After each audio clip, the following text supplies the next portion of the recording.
Hey, Chef Billy Parisi here from BillyParisi.com, and fall is in the air, which means baking season goes into full effect in my house. I'm gonna show you how to make an absolutely delicious derby pie, and I'm doing it in partnership with my good friends over at GoodCook. If you're not familiar with what a derby pie is, it's essentially a homemade pecan pie. Please don't say pecan. And we're gonna throw in some chocolate chips. Oh man, the chocolate and filling with the pecans go fantastic together. So what we're gonna do to start off this recipe is make a homemade crust from scratch by hand. So in a bowl, we are going to add in some all-purpose flour. Next, followed up with some sugar for a little bit of sweetness. We're going to sprinkle in some salt, make sure it's nice and seasoned. Now a few sticks of cut up ice cold butter. You can see that they're nice small chunks. What we're gonna do now is get our hands involved, get in there and get dirty. We wanna break up this butter until it's the size of a small pea, or I like to say a grain of rice. So break it up using your fingers, pinch it together, move it around, mix it in with the flour until it is this consistency, and definitely take the time to do this. It's gonna make your pie crust that much better. So once the butter is incorporated, we need to add a little liquid because obviously we're not to that pie dough consistency yet. So with some ice cold water, go ahead and drizzle it in. I like to start off first with about 3 tablespoons or maybe a 1/4 cup. We're gonna use a fork just to simply mix everything together. You can see it start to pull in and form that pie dough. Go ahead and use your hands to assemble everything and get it to that perfect pie dough consistency. Now, because we want the butter to sort of cool down and solidify up so that our pie crust doesn't fall in our baking pan, what we want to do here is chill it in the refrigerator for about 30 minutes. So go ahead and hit it in there. But this is excellent timing because now what we can do is make our filling. So in a separate large bowl, let's go ahead and add in some corn syrup, followed up with some brown sugar. Next, we're gonna hit it with a little bit of melted unsalted butter. Make sure it is unsalted. 4 large eggs, some vanilla extract. And at this point, go ahead and give it a whisk just to make sure that the eggs are broken up and incorporated. And then we're gonna add in some pecan halves. And remember, I said derby pie, so of course I'm going to add in some semi-sweet chocolate chips. Whisk everything together until it is completely combined and set it aside, and make sure your dough has rested for a full 30 minutes before we pull it out and form it on our countertop. Let's pull our pie dough out of the refrigerator at this point. Take a look and go ahead and give it a little press. You can see that it's firmed up quite a bit. Now we want to roll it out. So dust a very clean surface with all-purpose flour.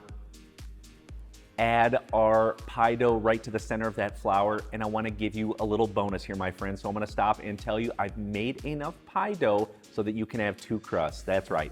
So cut it in half and wrap it up and freeze the other one in the freezer for up to 2 months, or in the refrigerator for 4 to 5 days if you want to use it as a later date. You are welcome, my friends. So head back over to the remaining pie dough. We're going to sprinkle the top with a little bit of flour. Then we want to roll it out. Completely roll it out until it's about 1/4 of an inch thick, and so there's enough overhang that will fit in a 9-inch pie pan. And a little trick to help form it to that pie pan, just simply roll up the dough over top of your rolling pin all the way to the end, and then hold it to the side.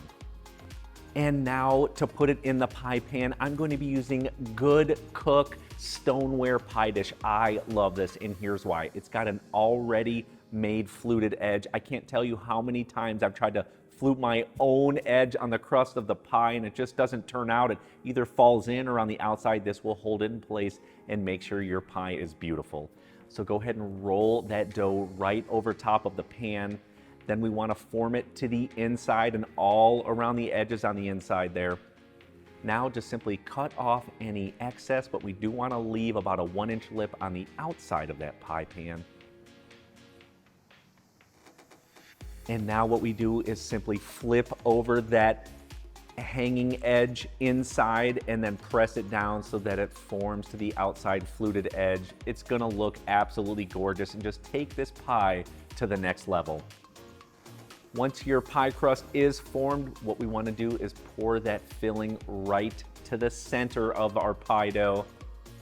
Now, right before we put it in the oven, since this will be baking for almost an hour, a lot of times those edges on that pie crust can burn because it's in the oven for such a long period of time.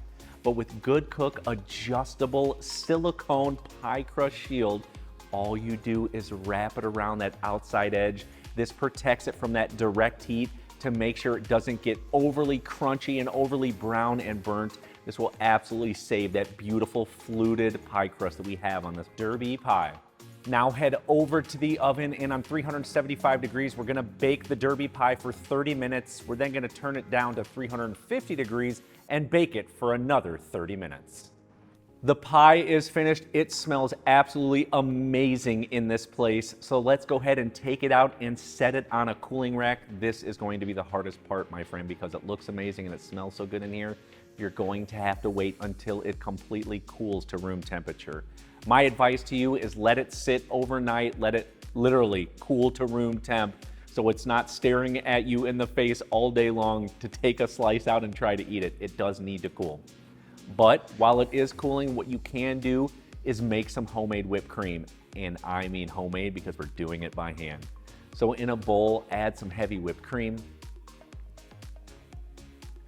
Next, hit it with some sugar. And we're gonna be using the GoodCook silicone whisk. Go ahead and whisk this as fast and as hard as you can. It takes about 2.5 to 3 minutes of constant whisking to get this to that perfect thick whipped cream consistency. You can absolutely use the other hand to take a break if you need to. And once it is nice and thick, we need to put it in a piping bag. And the Oodle Tip Star decorating bags are going to be perfect. So what you want to do is scrape out the whipped cream, put it right into the bag, get as much in it as you possibly can. We're going to give it a little twist, cut the edge off, and now it's perfect to start piping up homemade whipped cream. Everything is finished. It smells amazing. Let's go ahead now and take a slice out of that derby pie. We're next going to simply set it on a plate. And of course, using our Oodle Tip piping bag, let's add some fresh homemade whipped cream right to the top. Such an amazing and easy to make pie. The hardest part by far is waiting until it cools down to room temperature, but it is so worth it in the end. And you know, of course, I'm gonna try some of this. Oh man, the chocolate in there is so delicious. It just takes this pie over the top. If you love pecan pie and wanna hook it up even more, make this derby pie. You are gonna love it. Thanks for checking out this video, and we'll catch you on the next one.